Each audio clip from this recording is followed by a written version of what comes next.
बिस्मिल्लाहिर्रहमानिर्रहीम, अस्सलाम वालेकुम नाज़रीन, आप देख रहे हैं बदलो और मेरा नाम राय साकिब है। नाज़रीन, पाकिस्तान तहरीक इंसाफ एक बार फिर से इस्लामाबाद की तरफ, आपको पता है कि कल से ये मामला स्टार्ट हुआ था। 24 नवंबर की इमरान खान साहब की कॉल थी और फाइनली पाकिस्तान तहरीक इंसाफ के काफिले इस्लामाबाद पहुंच चुके हुए हैं, विसिनिटी में इस्लामाबाद की दाखिल हो चुके हुए हैं। और ये मुख्तलिफ काफिले थे, 3 काफिले मुख्तलिफ चले थे तहरीक इंसाफ के KPK से।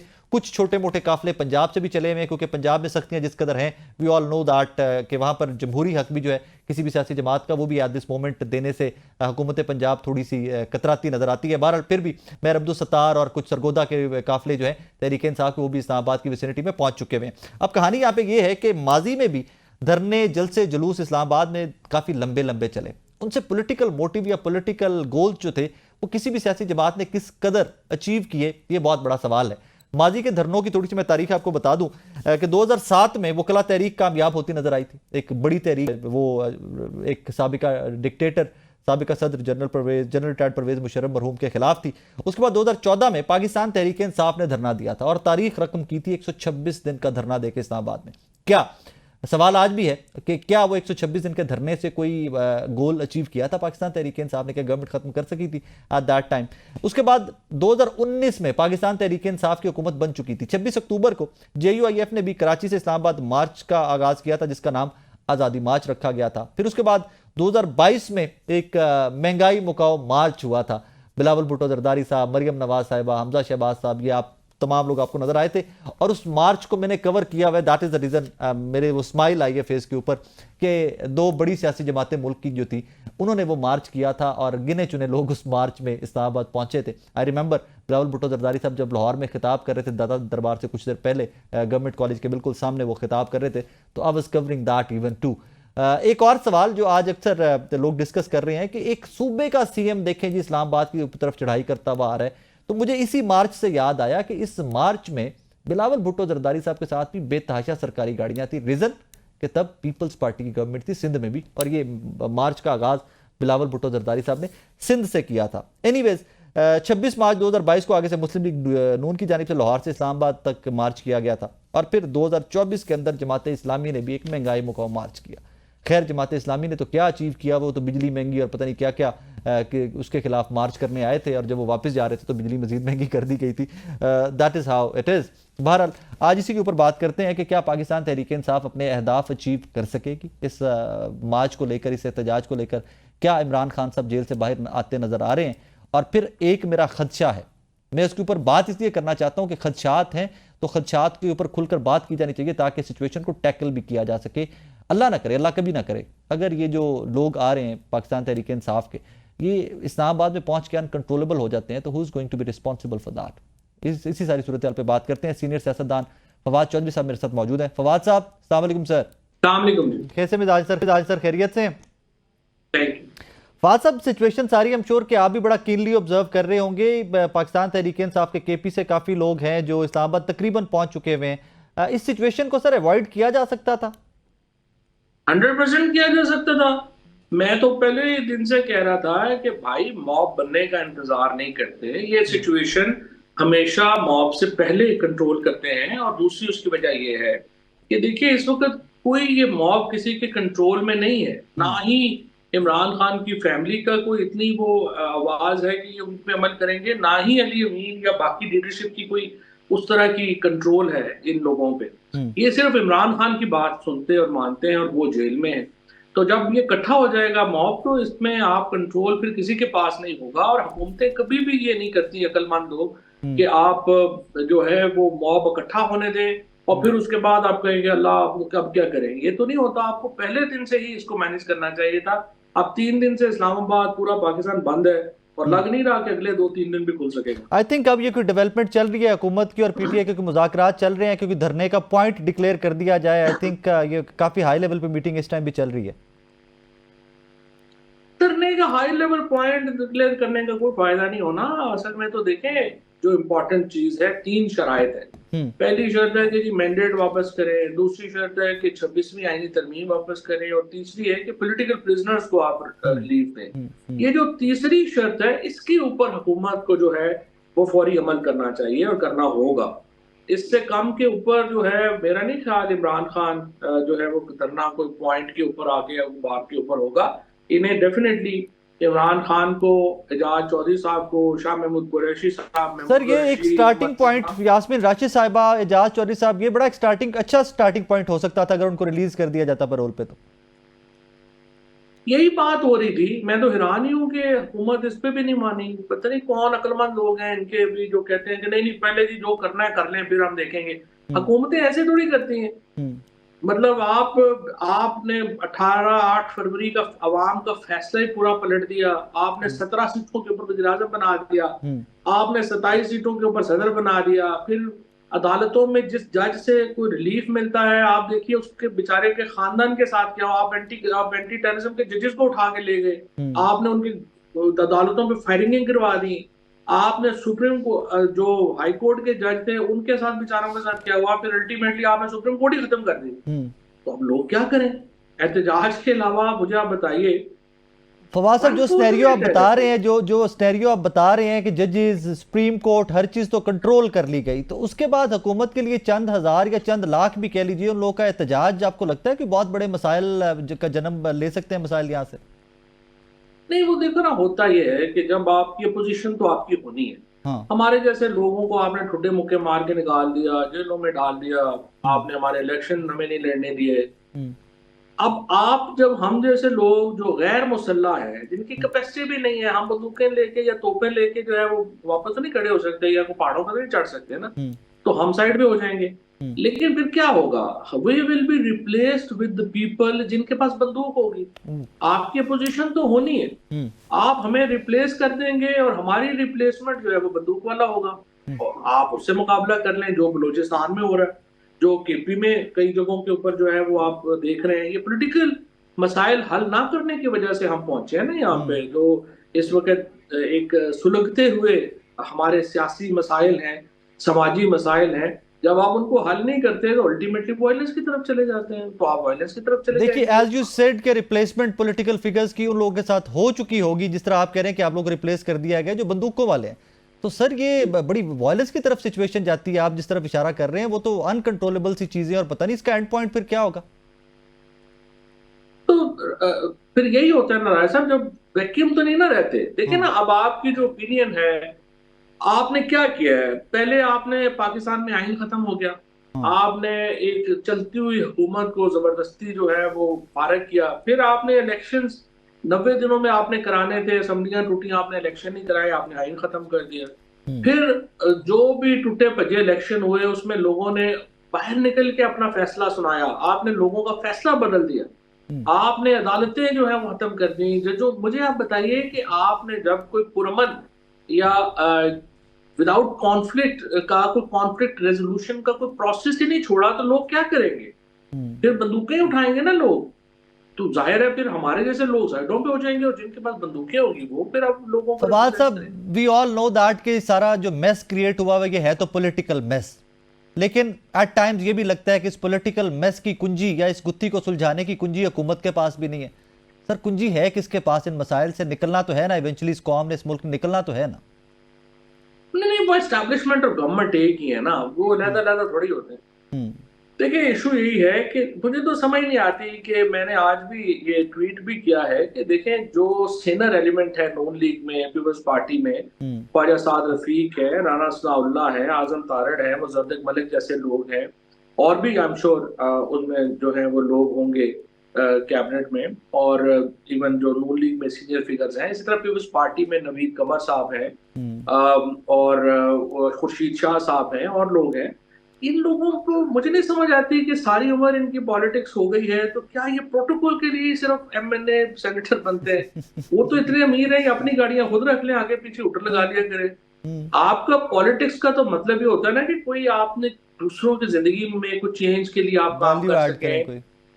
कोई वैल्यू ऐड कर सकें। I hmm. Mean this is how you do politics. I mean my idea of politics is that. Hmm. So अगर ये लोग अभी सारे जो है वो चुप बैठे हुए हैं कि फलाना ना रुस जाए, फलाना ना नाराज हो जाए, तो फिर क्या किया जा सकता है? But these people will be villain of history. Fawad साहब, एक अब्रप्ट चेंज आया है लीडरशिप में पाकिस्तान तहरीक इंसाफ की, प्रोटेस्ट को लेके बुशरा बीबी लीड से फ्रंट कर रही हैं, फ्रंट से लीड कर रही हैं। इसको पाकिस्तान तहरीक इंसाफ की दस्तयाब लीडरशिप पे वोटर का अदम एतमाद कहा जाए या Bushra Bibi wants to take charge? देखिए आपको पता है, मैं तो बड़े हफ्तों से ये बात कह रहा था कि जब तक इमरान खान की फैमिली शामिल नहीं होगी उनकी रिहाई की तहरीक में, तो जो वर्कर है वो जुड़ेगा नहीं। और ये हिस्ट्री ही सब कॉन्टिनेंट की जो है वो ऐसी है। जवाहरलाल नेहरू से आप शुरू हो जाएं, जुल्फिकार अली भुट्टो हैं, फिर नवाज शरीफ हैं, ये तमाम लोगों की जो फैमिली है उन्होंने स्ट्रगल में साथ दिया है।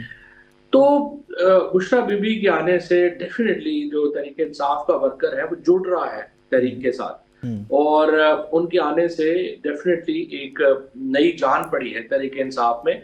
और मौजूदा जो लीडरशिप है, जाहिर है कि वो देखिए ये तो नए लोग आए हैं ना सारे, इनका उस तरह का कद भी नहीं है और उस तरह की एक अपील भी नहीं है, वर्कर्स को जानते भी नहीं है, ना ही लोगों को जानते हैं। सो वो तो ऑब्वियसली उनकी जो प्रॉब्लम्स हैं वो तो है ना, लेकिन इस वक्त इमरान खान की कॉल है और उनकी फैमिली जो है वो लीड कर रही है। I think this is the best combination PTI के अंदर। और at the same time Pakistan Tehreek Insaf Punjab में तो काफ़ी सारे पुराने लोग मौजूद हैं, हमाद अजहर साहब, असलम इकबाल साहब, जिनको लोग जानते पहचानते भी हैं, कहीं पे लीड करते भी नज़र नहीं आए। और पंजाब की जो रिपोर्ट्स या फुटेजेस जो आई है वहाँ से बहुत कम टिकट होल्डर, बहुत कम एमएनएज एमपीएस जो हैं जो काफिले शाफिले लेके इस्लामाबाद की तरफ निकले। कंट्रोल इतना है पीएमएलएन का पंजाब के ऊपर, या लोगों ने कॉल पे लब्बैक नहीं कहा तहरीक इंसाफ की?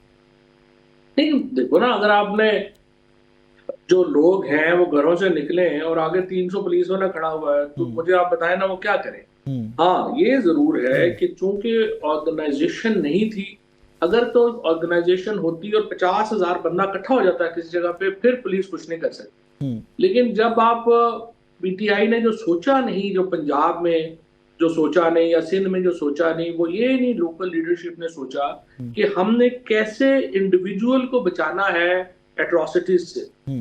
और फिर आपका जो मेजर दूसरा प्रॉब्लम हुआ है वो ये हुआ है कि केपी में तो चूंकि उस तरह का ऑपरेशन या उस तरह का लोगों के साथ नहीं हुई ना चीजें, जो पंजाब में हुई हैं या कराची में हुई हैं, स्पेशली इस्लामाबाद और पंजाब में हुई हैं, पार्टी उस वक्त लोगों के साथ खड़ी नहीं हुई। लिहाजा जो डिस्ट्रस्ट है वो भी वर्कर में जो है वहां पे है।